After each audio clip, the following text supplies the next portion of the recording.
Hi, my name is Donna Harcourt. I'm a one-stroke certified instructor, and today I'm going to share with you how to paint a little vine with some daisies. So I'm going to start out by using a number 12 plaid paintbrush. This is a one-stroke paintbrush, which you should really use when you're trying to paint one stroke. You'll get a much better result.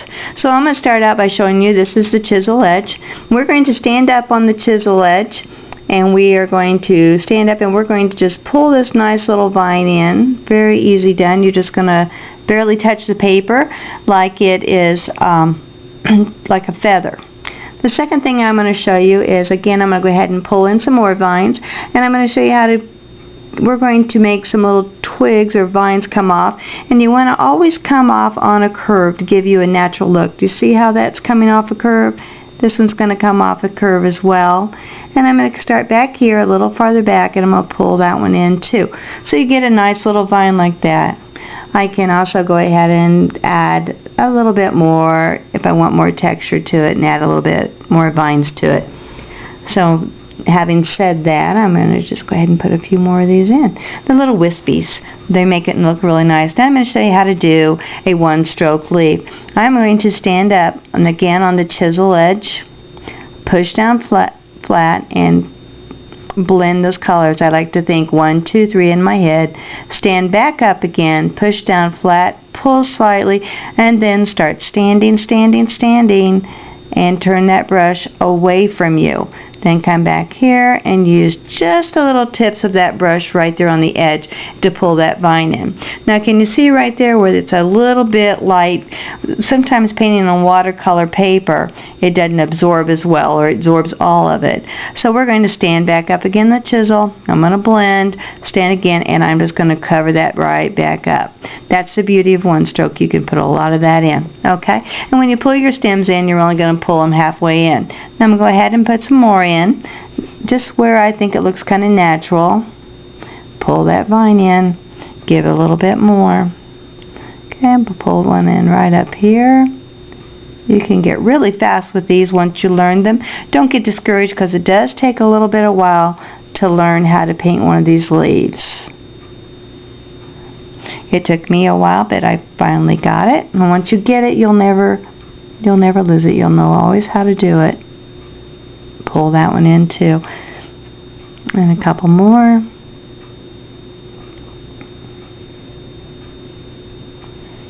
And one more. And blend it. Usually blend them pretty well. 1, 2, 3. Push down. And when you usually do second or third, you don't have to blend quite as much if you don't want to. Okay, so we've got our vine in, and we've got our leaves in. Now I'm going to show you how to put the daisy in. What I do first with daisies, I like to put a marking or a mapping of it in. So my first daisy is going to go right here in this area. See that little yellow? I'm just using a round brush on this one. I like to use the Royal Majestic, and this happens to be a number 6. You can use a flat brush if you want to, but I just think the round brush is so much easier. The one stroke does make a round brush, and you can use that as well. Okay? So there's some yellow. So that maps in. I know I'm going to have 3 daisies. Okay? Now I'm going to take and rinse that brush out, and I'm going to show you what I'm going to do. I'm going to load up my paintbrush with some purple. Can you see that? Let me see if I'm in the right place. Okay, I'm going to load it with some purple. And I'm going to come back and I'm going to push it into that white. So see, I've got some purple and some white on my brush.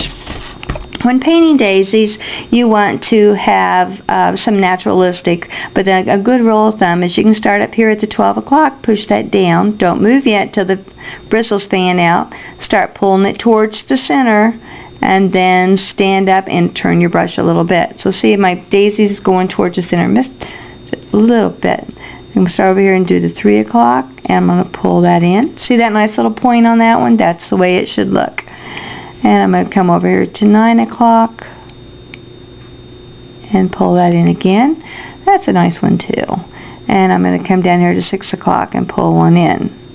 As long as everything's pointing to one center location, you'll have a nice daisy. So you can grab here and push down. See how my bristles are feathering out? And then I'm pulling it into there. Nice, nice. Stand up, push down, pull, and turn with your thumb away from you. Really easy to do, especially with a round brush. Do it again. And I've got one more petal, and I'm going to kind of curve this one in so it goes. Okay, so that gives it a little bit more dimension. I've got another one. I'm going to do one down here. I always like to start at the 9 o'clock. A lot of people like to start at 12 o'clock or 3 o'clock or 12 o'clock, but it's easier for me to start and go left to right. So I'm going to start this one, stand up. I think if you've never used a round brush and you would like to try one of these, I think you'll be amazed how much easier it is to use a round brush to make nice little daisy petals. I used a flat brush for a long time and then found this round brush, and I haven't put it down since. Okay, one more. We're going to go over that one because that's okay. When flowers overlap, they just look so much more natural. Okay, on this one over here, I'm going to take and start it at the top. Pull that one in. One more. Turn it. Did you see how I turned my brush away from me? Okay, stand on top, push down, and I turn it away from me again. Gives that nice little point. This will be a great big help for you if you ever like to do stroke work. This will be very helpful for you. So right now I'm just filling it in. It's okay that I went into my center because we're going back to put those centers in anyway. More white, more purple, pulling that in. One more. And you can make these as big or fluffy as you want, or cover them over. And I've got one more I'm going to put in. Okay, and that puts in my 3 little daisies that I like. So now I'm going to go back with the yellow, and I'm going to put in the centers again by picking up just yellow, and I'm still using my round brush. I'm putting in the center, pushing down and pull it across just like we did when we first did our mapping. Okay, there we go, and those are the centers. Okay, now I'm going to take my number 6 flat brush, and I'm going to load it with some floating medium. Floating medium is a paint without the pigment, and I'm going to pick up a little bit of burnt sienna on one corner. So now I just have a little bit. Let me show you how I did that. I dipped into the floating medium, I came over here and I touched into the corner and I pulled on the burnt sienna. Okay, I'm going to put this down around the bottom and just give a little smile to our daisy. It gives it a little bit of more realistic. It's better if the center's dry, but for time I don't have time to do the center to get dry. But there we go. Let's put a little bit of yellow that back in. It's a little thick. Okay, now the next thing we're going to do is I'm just going to take a little tiny brush and pick up a little bit of that brown and put some of little dots in. Okay, and this is going to show you, just give a little bit more realism. See how pretty those little daisies are? And now they really kind of pop. Okay, and last thing you want to do is you want to put your name somewhere. So I'm just going to write my name in here. And